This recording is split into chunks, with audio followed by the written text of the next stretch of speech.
moments playing in the Monroe Crossing with them.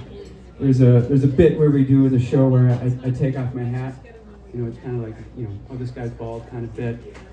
And then as I did that in one show, there was a guy in the audience who went, "I thought so."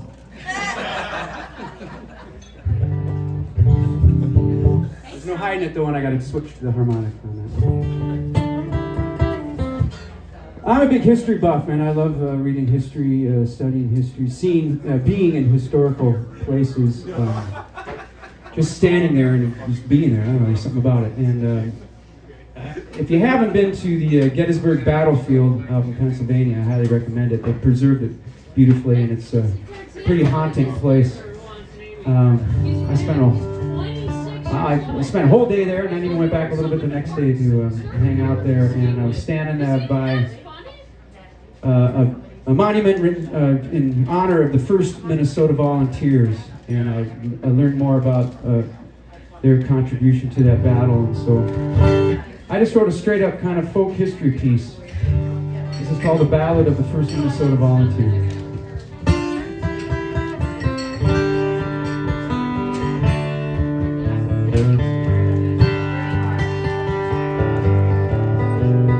Day 2 at Gettysburg, Devil Dan lost his mind.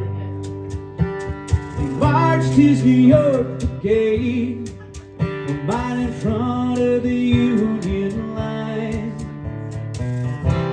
The devil, he was proud, he had his own plan of attack.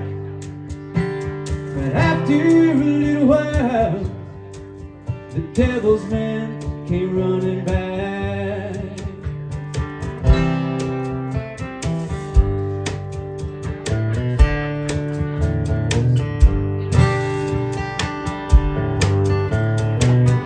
Cemetery Ridge, it was the center of it all. And now the Union line was threatening to fall. General Hancock was determined, no, we could not lose the day. He needed a little more time before it all slipped away.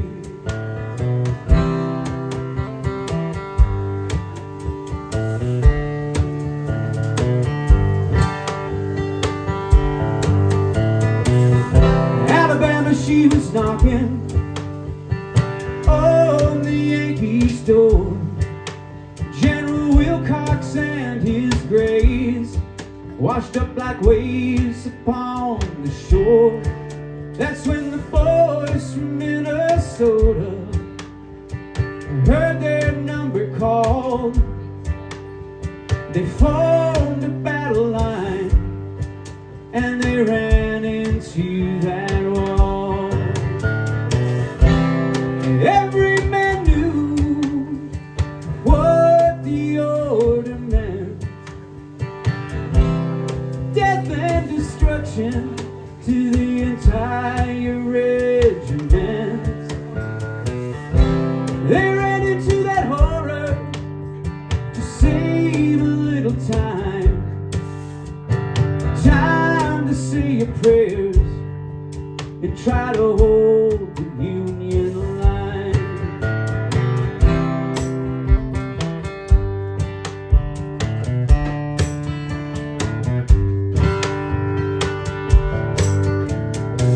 They ran on down that hill when Colonel Colville gave the call.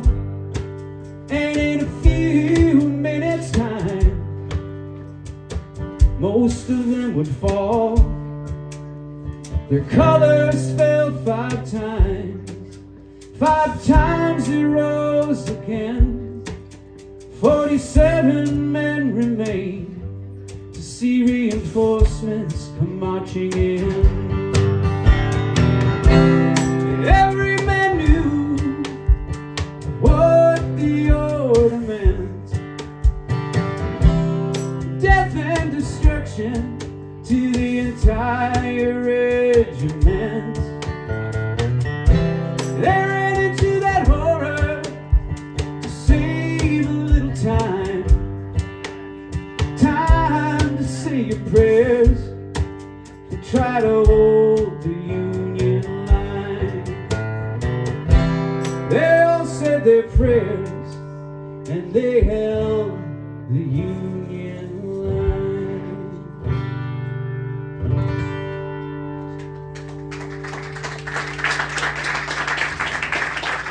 Ballad of the First Minnesota Volunteers. Let's do one more and we'll take a little break.